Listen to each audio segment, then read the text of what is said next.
I never thought the thing that would blow up my marriage was gonna be an Apple AirTag. Yeah, those little white discs you stick on your keys or luggage. One of them cracked my whole life wide open, and honestly, I'm glad it did. So my wife, Claire, and I, we weren't some whirlwind romance. We met in college, fell in love, slow and steady, built a life, brick by brick.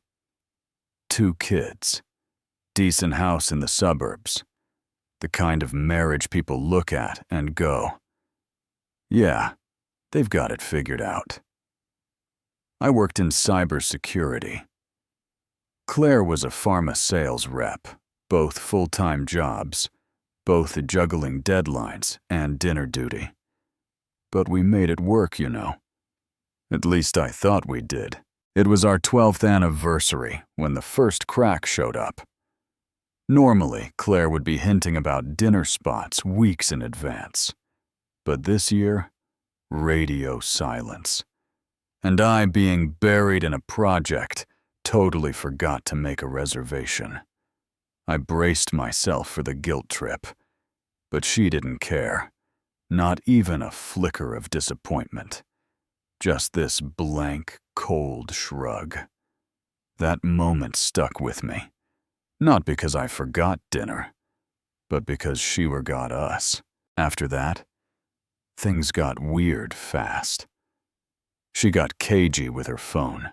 Her texts got short. Her mood even shorter. Started coming home later, blaming client meetings, but wouldn't give me a straight answer about anything. It wasn't just the distance. It was like she'd emotionally moved out without bothering to pack a bag. Then came the receipts. Literally. I found a stack in her purse while grabbing gum restaurants we hadn't been to, dates that didn't line up. And you know how that gut feeling starts. That crawling itch in your brain that won't shut up, that. So I asked. I tried to be calm. She flipped it on me, called me paranoid, controlling insecure. The more I asked, the more defensive she got.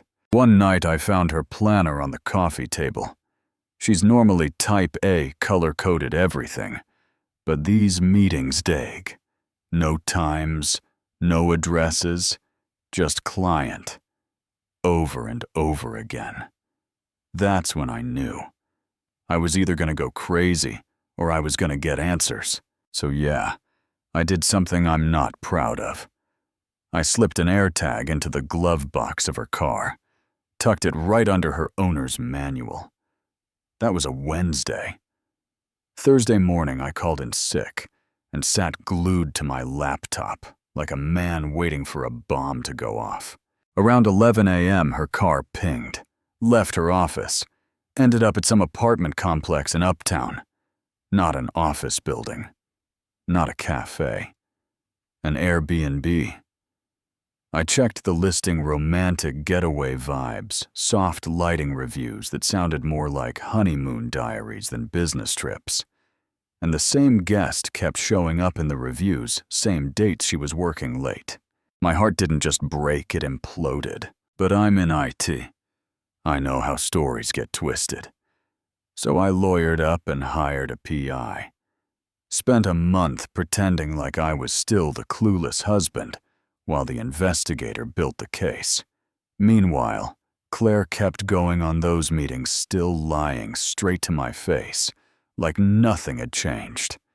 The PI got photos, phone logs, even a sweet little audio recording of her and her regional manager, Justin, making plans for their next rendezvous. Justin. The same guy who gave me a firm handshake at last year's holiday party and told me my wife was a powerhouse. Yeah, now I know what he meant. When I finally had enough evidence to light her whole world on fire, I waited for the perfect moment. Sent the kids to their grandma's. Then I laid everything out on the dining table like a crime scene. Claire walked in, saw the photos, the receipts, the call logs, and just collapsed into tears. She confessed. Said it started after a conference 6 months ago. Claimed it was just sex at first. Then emotions got involved. Tried to spin it like Justin pressured her like it wasn't her fault. I asked her, "Did you ever think about stopping?" She just looked down. That was my answer. I handed her the divorce papers. She begged. She cried.